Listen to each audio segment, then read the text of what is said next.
is here.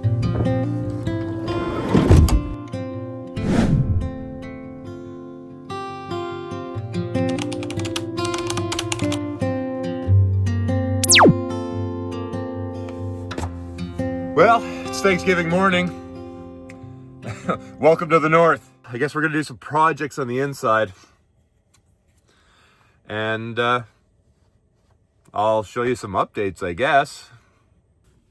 First thing we gotta do is we gotta go outside. I gotta go out and check on the power plug-in. I looked out the window and I can see the power's on at the plant and I'm not getting power at the van, which is not a problem because before the storm came in yesterday, I charged up the batteries. I got up to 90% before the power went out last night, just to make sure. So I'm gonna go out and check the power situation. I've got to go get my winter boots, which I have to access through the back. I'm going to show you when we go outside is that I have switched from the inverter charger, which is still there. I'm just using it as an inverter. I have it unplugged from the shore power. And I went and bought a 60 amp Li-Time. I think that Li-Time, I'm not sure how to pronounce it, but I bought a 60 amp, just a straight charger. The reason I did that was if I am on shore power and my batteries are charging, I have to turn the charger down on the inverter charger, because what it'll do is that inverter charger will just pass all the 110 voltage, or all the 110 voltage stuff goes right through to shore power.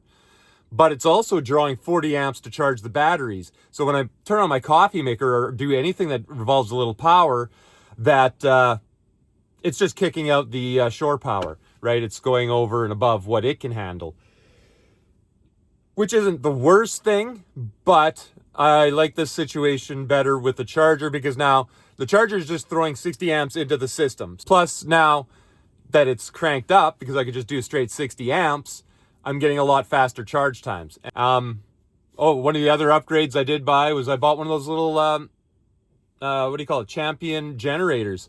It's like a 1700 watts or something like that. So it'll run for 8 hours. And it takes about 6 hours to charge from 50% to full. So a tank of gas in that, which is like $6, that charges my batteries back up from 50%. The reason being in winter, I don't get a lot of solar, obviously, Canada, and snow on the roof. Instead of running around trying to bump power, I just went and got a generator. All right, this is what I got. Sneakers for going outside, so we gotta go grab those mucklucks out the back. Oh man, snow right up. This is not nice at all.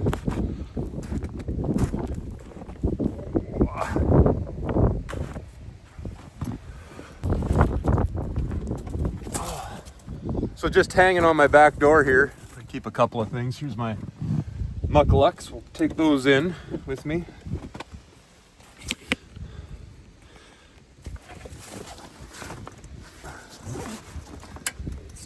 Out of the way so we can see stuff. There we go.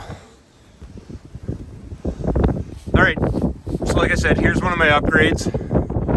60 amp Li-Time charger right there. Here's the sensor I need to install. There's just a quick look at my electrical setup. One of the things is that there's my inverter charger, 3000 watt energy inverter charger. It's been working great. What I think I'm going to do with that is it's going to get taken out and used for a project.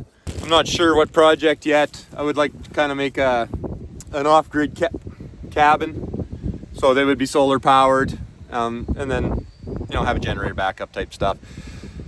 But what I'm going to do is just put it in a straight 3000 watt inverter.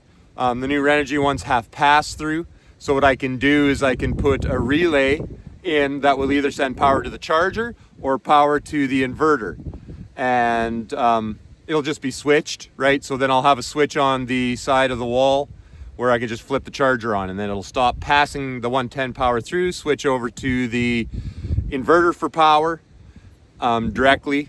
And then, like I say, the charger will kick in. Maybe I can put it on a timer too, just so it can be like, I can set it charge for 6 hours and then it'll flip back to passing the voltage through. So while we're out here, the other thing I did yesterday, knowing the snowstorm was coming in before that came in, this is that wiring harness from the, I gotta check on, what would be the right hand side of the van, right? in the back there, previous video. I was gonna make a video changing it out, but winter came and I knew the snowstorm was coming and I wanted to fix. So I put that in, and lo and behold, all my sensors on that one corner came back. I'm still missing the side impact sensors and radar sensors from the left-hand side, which I'm assuming is that harness. Again, the technicians at Ford told me that's a common problem they have with them if you don't put mud flaps on your van, and I didn't put mud flaps on my van right away. So I checked the power. The power's still out at the parking lot, so that's fine. I've got three days of power, and I think it's supposed to be like +8 tomorrow, so I don't think all the snow is going to stay anyway. Oh, yeah, just another thing, just before we go. Like I say, I bought one of these little generators, little Champion generators. Got it from Canadian Tire. It was on sale. I think it was like $800 or something, but that will do. That will handle my power needs. Okay, let's, snow falling on me. Right, let's go back inside and get warm. Yeah, it's like that is some nasty weather outside. So one of the other upgrades that I wanted to go over with and show you guys, which I'm actually very proud of, are these curtains. I don't know if you remember last year, I was talking about how when I'm on shore power, I put a little interior car warmer up on my dash. So what that does is it keeps the frost off the electronics. We'll just take this down. As you can see right here, I've lost the, I took the cover off to do some work on here, and that was sitting in the garage when my garage burnt. So I'm gonna have to order a new cover from Ford. So the first year I had this, and the first winter I went through, I lost the, was it the rain sensor? Yeah, it was like, I think it was the rain sensor, something to do with that, or the automatic headlights. But I think it was because frost was building up on here. In hindsight, now that I know better, if I was going to reorder this van, there's a lot of technology I wouldn't have ordered. Like I wouldn't have ordered any of this on the windshield. I would have got just a plain Jane, no automatic headlights, none of that stuff, which is all cool technology, but definitely not something I needed, and just causing me a problem in the winter. And then when I'm not on shore power, I just have a little fan that I put up there, and yeah, it sucks a lot more power, but at least I'm going to save my electronics. So anyways, back to these curtains. I'm going to pull this one down. These are my prototype curtains. So the first thing I did with this was I just went to Michael's craft store. If you're in Canada, you probably know what that is. They're all over the place. But I just got some, this is, what do you call it? Parachute cord or something? Paracord, whatever they call it. These are, see here, these are just little connectors that I bent to make like a hook. And then I got, I don't know, these cam lock clasps for it. Oh yeah, and then I made it all nice by making a little grommet for it to go through. So the idea was that this little piece of plastic was going to hook on the edge of this, and then I could just drawstring it up and the curtains would hang there. Good idea, and it did work. They were just not very secure. You know, if you bumped them or if I tried to open the curtain a little bit, you know, it would unhook, and it was just kind of tricky to hang up. So then I got the bright idea to use magnets. So I'm going to switch around here and we'll show you. So I went to Canadian Tire. As you can see here, these are just, well, they're hard to separate, but they're neodymium magnets. And I've just held them on with the alien tape. I don't know if you're a Vanlifer, this alien tape is great, because I know it's not going to wreck the vinyl. And then I just have these up here. So, and then I put a couple more at that corner. Once I got the magnets up there, I just went and took a look in the back and see what I got on hand in the van. As you remember, when I was doing the tires, I went and bought a rivet gun, so I used that.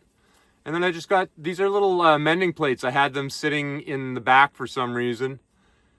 So I just riveted them on, just for a test. As you can see, like the rivets were, because they're long shank rivets for the project I was doing, and they didn't squash down, so I beat them with a hammer just to kind of level it out so they could get close enough to the magnet to stick. But then what I ended up doing ripping holes. But these are just test. Yay. So yeah, like if I want to set this curtain up, it's literally just like this easy. Just touch it up to the magnet. And because they're little bars, there's like adjustment there so I can pull it tight.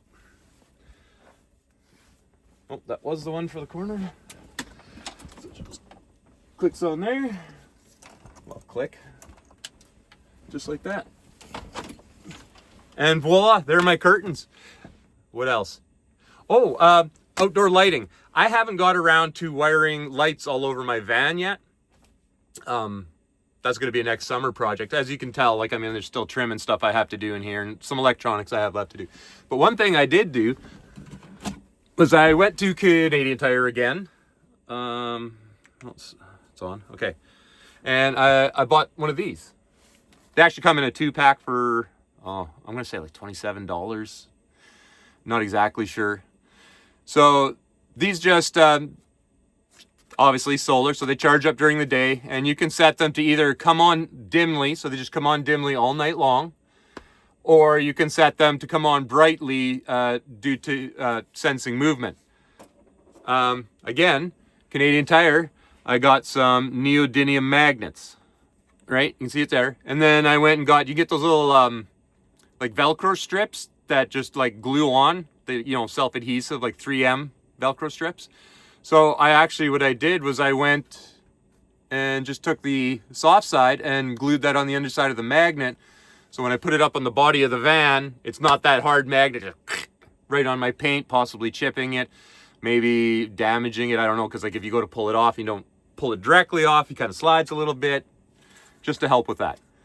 So yeah, I got one on the side of the van right now. I don't know, I like this upgrade. This is handy, very cheap. Under $50 for nighttime lighting and security around your van. Well, we just got word that power's going to be out at the mine till Thursday, so no point sticking around. The highways are open. Just got to get myself out of Snow Lake. Everybody, like I say, stay safe, have some fun, get out there and have an adventure.